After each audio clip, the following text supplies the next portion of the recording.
జగన్ ముందుగా మాట్లాడాల్సిందిగా కోరుకుంటున్నాము.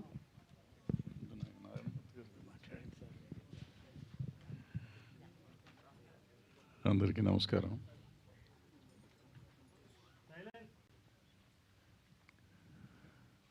రామోజీరావు గారు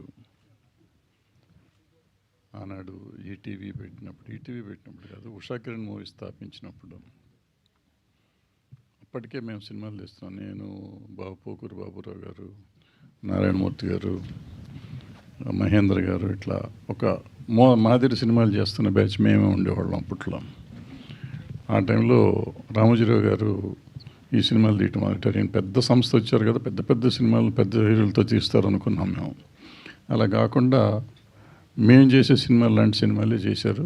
బట్ అవన్నీ సెన్సేషనల్ హిట్స్ చేశారు. వాళ్ళు ఫస్ట్ 4 ఫిలిమ్స్ అయితే ఇండస్ట్రీ రికార్డ్స్ బ్రేక్ చేసినాయి వాళ్ళ సినిమా, రామోజీరావు గారి సినిమాలు. ఉషా కిరణ్ మూవీస్ పతాకం ఆకాశంలోకి వెళ్ళిపోయింది. అప్పుడు ఆయన ఏ ఆశయాలతో ఆ రోజు స్థాపించారో తర్వాత ఎందుకో కానీ కొంతకాలం వెనకబడ్డారు వాళ్ళు.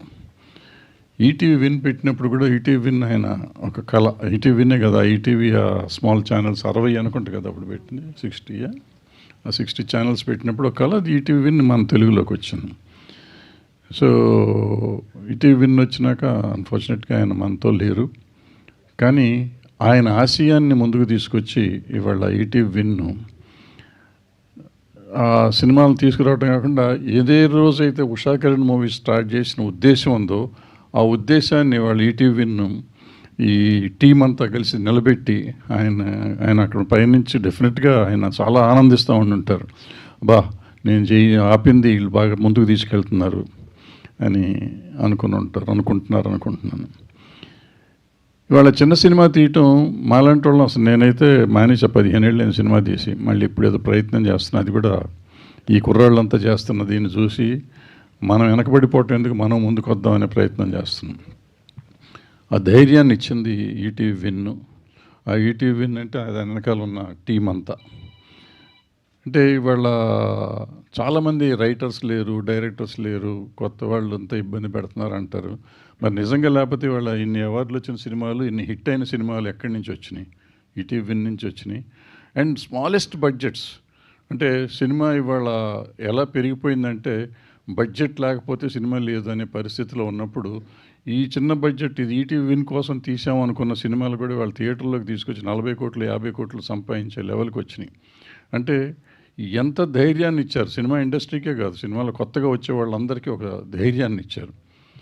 సో ఆ ధైర్యంతో వాళ్ళ ఇండస్ట్రీ మళ్ళీ నిలబడుతుంది. మధ్యలో అయిపోయింది ఇండస్ట్రీ, ఇక సినిమా ఇండస్ట్రీ ఉండదు. పైకి ఇప్పుడు రేపు ఏఐ రాబోతుంది, ఇవాళ ఇంకేముండదు, ఇండస్ట్రీ ఉండదు. ఈ విఎఫ్ఎక్స్లు వచ్చినాయి, అవి వచ్చినాయి, ఇవి వచ్చినాయి, నాకు కంగారు పడుతున్న రోజుల్లో ఈ పిల్లలందరూ కలిసి నిజంగా ఇండస్ట్రీకి ఒక ధైర్యాన్ని ఇచ్చారు. ఇండస్ట్రీ కొత్తగా వచ్చే వాళ్ళకు ఒక ధైర్యాన్ని ఇచ్చారు. సో అలాంటి చేసిన ఈటీవీ విన్కి కంగ్రాచులేషన్స్ చెప్తూ, గద్దర్ అవార్డ్స్, గద్దర్ గారు పేరు మీద ఈ అవార్డ్స్ స్టార్ట్ చేశారు. ఈ అవార్డ్స్ ఇచ్చినప్పుడు అసలు స్టేట్ అవార్డ్స్ అంటేనే ఒకప్పుడు చాలా బ్రహ్మాండంగా ఉండేవి. తర్వాత మధ్యకాలంలో కమర్షియల్ సినిమాలకి, ఏదో సినిమాలకి పెద్దవాళ్ళకే ఇస్తారు అనే ఒక నానుడి ఉండిపోయింది. కానీ ఈ సంవత్సరం అవార్డ్స్ చూస్తే హ్యాట్స్ ఆఫ్ టు జ్యూరీ. ఆ జ్యూరీతో పాటు డెఫినెట్గా గవర్నమెంట్ ఇంటర్ఫియరెన్స్ ఉండుంటే వీళ్ళందరికీ అవార్డులు వచ్చాయి కాదు గ్యారంటీగా. సో గవర్నమెంట్ని కూడా అభినందిస్తూ ఈ కొత్త కథలు తెప్పించి కొత్త ధైర్యం, నాకు ఆల్మోస్ట్ ఈ డైరెక్టర్లందరితో అవార్డ్స్ రాకముందే ప్రొడ్యూసర్లు డైరెక్టర్లతో కూడా నేను ఈ నితిన్కి ఫోన్ చేసి నెంబర్లు తీసుకుని రోజు మాట్లాడుతూ ఉండేవాడిని. అంటే ఇన్స్పిరేషన్, వాళ్ళతో మాట్లాడతాం, ఒక ధైర్యం వచ్చేది, ఒక ఇన్స్పిరేషన్ వచ్చేది. వాళ్ళకు వచ్చిందో లేదో తెలియదు కానీ నాకు మాత్రం ఇన్స్పిరేషన్ వచ్చింది ఆ పిల్లలతో మాట్లాడుతున్నప్పుడు. సో అందుకని ఇలాంటి సినిమాలు తీస్తున్న పిల్లలందరినీ ఎంకరేజ్ చేసిన ఈ పిల్లలు, వీళ్ళు కూడా పిల్లలు, పెద్దవాళ్ళుగా సాయి నితిన్ ఇంకా పిల్లలే, ఇంకా పెద్దవాళ్ళు అయ్యామనుకుంటున్నారో తెలియదు నాకు. సో బాపినెట్ గారు ఎప్పుడూ ఉంటారు, ఆయన ఎప్పుడు సపోర్ట్ చేస్తూ ఉంటారు.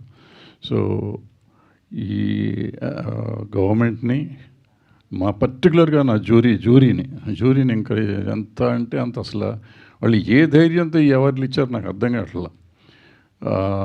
ఎప్పుడు ఎతుకుతూ ఉంటాము. నేనైతే పర్టికులర్గా ఎప్పుడు ఒక మైక్ పట్టుకుని ఎప్పుడు ఎవరిని తిడదామా అని ట్రై చేస్తూ ఉంటాను నేను. అటువంటిది కూర్చొని దిల్ రాజు పక్కనే కూర్చున్నాను, నేను అనౌన్స్ చేస్తున్నంతసేపు లిస్ట్ చెక్ చేస్తున్నా, ఇప్పుడు ఏది ఈ అవార్డుకి తిడదాం, ఈ అవార్డుకి తిడదాం, తిడటానికి ఛాన్స్ ఇవ్వలేదు ఆయన. అలా అద్భుతమైన అవార్డులు ఇచ్చారు. ఇది కాదు అంటానికి లేదు, అటువంటి అవార్డ్స్ ఇచ్చారు. అది ఎందుకు వచ్చినాయి అంటే ఈ పిల్లలు అంత అద్భుతమైన సినిమాలు తీశారు. ఒక్కొక్క డైరెక్టరు, కొత్త రైటరు, కొత్త ప్రొడ్యూసరు, కొత్త హీరో, కొత్త హీరోయిన్లు, అందరూ కొత్త వాళ్ళే అయినా కానీ అద్భుతమైన అవుట్పుట్ ఇచ్చారు. ఆ అవుట్పుట్ ప్రజలను మెప్పించింది. అది ఓటీటీలో అయి ఉండొచ్చు, థియేటర్లో అయి ఉండొచ్చు. అండ్ ఆ సినిమాలు థియేటర్లో రిలీజ్ చేద్దామనే ధైర్యం వీళ్ళకి ఎందుకు వచ్చిందో తెలియదు. వచ్చిన తర్వాత సినిమా ఇండస్ట్రీకి కూడా ధైర్యాన్ని ఇచ్చారు, ఇందాక చెప్పినట్టు.